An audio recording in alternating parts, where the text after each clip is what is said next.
Welcome to Dr. CM Edcast, your go-to resource for medical learning.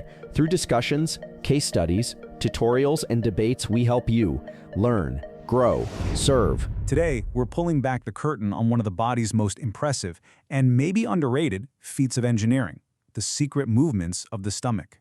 You know that sound, right? That gurgle your stomach makes when you're hungry?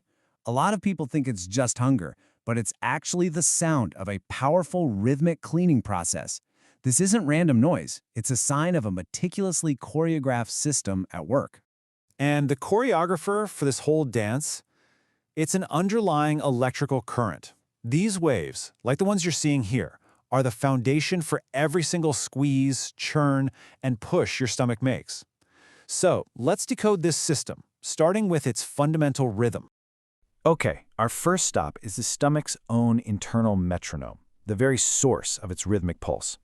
This is what's known as the basal electrical rhythm, or BER. The easiest way to think about it is like the stomach's own heartbeat. It's this constant, slow wave of electricity, firing about 3 to 4 times per minute. Now, this rhythm doesn't cause a contraction all by itself, but it sets the absolute maximum speed limit for how often the stomach can contract. And what's really cool is when you see the difference here. On the left, you've got the gentle, rolling hills of the BER. That's just the baseline rhythm. But for the muscle to actually squeeze hard, it needs these sharp spikes you see on the right. Those are action potentials that literally ride on top of the BER waves. So the BER sets the timing, but these spikes, they bring the power. So what does the stomach do with this rhythm when it's empty, between meals? Well, it goes into cleaning mode. This whole cleaning cycle is called the migrating motor complex, or MMC. And honestly, the best way to picture it is as the digestive system's own housekeeping crew. When the restaurant is closed between meals, the crew comes out to sweep the floors. And this housekeeping crew is incredibly punctual. A really powerful wave starts up in the stomach about every hour and a half, and it moves slowly but surely through the entire system. Its job is to push any leftover food bits, mucus, and bacteria out of the way, basically prepping the whole tract for the next meal. And here's the cool part. The moment you take a bite of food, the MMC stops, instantly. The cleaning crew vanishes, and the kitchen gets right back to work. Which of course brings us to the main event. What happens when food actually arrives? The very first thing the stomach does is make room.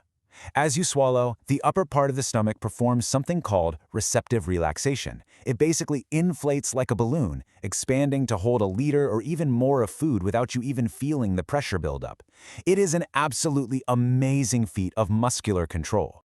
Okay, once the food has arrived, the stomach's primary mechanical job begins. It needs to take solid chunks of food and, through pure physical force, turn them into this thick, soupy mixture called chyme. So how does it do this? It's a really efficient 4-step cycle. First, a powerful wave of contraction begins. Second, this wave acts like a bulldozer, pushing all the food down toward the stomach's exit, which is called the pylorus. Third, just as the food gets there, that exit door slams shut. And fourth, with nowhere to go, the food is violently smashed against the closed exit and gets tumbled backward. And this is a great illustration of that backward tumble. The process is called retropulsion, and it is the absolute key to mechanical digestion. This cycle of pushing forward, slamming the door, and tumbling backward happens over and over. It's just like a biological washing machine, using powerful agitation to break everything down into tiny pieces. So once the food is properly mixed into chyme, the stomach has to decide when and how fast to let it out, and this is a highly regulated process. And this is a super critical question for the digestive system. If you release the chyme too quickly, you'll completely overwhelm the small intestine. But if you release it too slowly, you delay absorbing all those important nutrients. The timing has to be just right. So the stomach is basically listening in on a really complex conversation of signals. You've got factors inside the stomach, like a really large meal, pushing to speed things up. But, and this is important, the small intestine gets the final say. If it detects things like fat or high acidity, it sends powerful nerve signals back to the stomach. It's called the enterogastric reflex, and it's basically the small intestine yelling, "Hey, hold on, I'm still busy with the last batch, slow down." So after all that negotiation, for a typical mixed meal, you're looking at about 2 to 3 hours for the stomach to completely empty its contents into the small intestine. This entire system is just a marvel of precision. But, like any complex machine, sometimes things can go wrong. And when the timing, the strength, or the coordination of these movements is off, it can lead to a whole range of uncomfortable and sometimes pretty serious conditions. Take vomiting, for example. It's not just the stomach acting on its own. No way. As we see here, it's a powerful protective reflex that's actually controlled by a vomiting center in the brain. This center takes in signals from the stomach, from toxins in the blood, even from your inner ear, and it coordinates this violent reverse peristalsis to get everything out. And then you can have the exact opposite problem. If the stomach empties its contents too rapidly, you can get a condition known as dumping syndrome. The small intestine gets flooded with all this highly concentrated food, which can cause symptoms like dizziness, sweating, and diarrhea. It's a really clear illustration of why those slowdown signals are so important.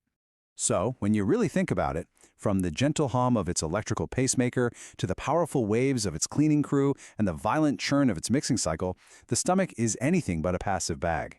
It's a dynamic, intelligent, and incredibly powerful organ. And considering the constant stream of signals and adjustments it makes with every single meal, the truly amazing thing is just how flawlessly it works, almost all of the time.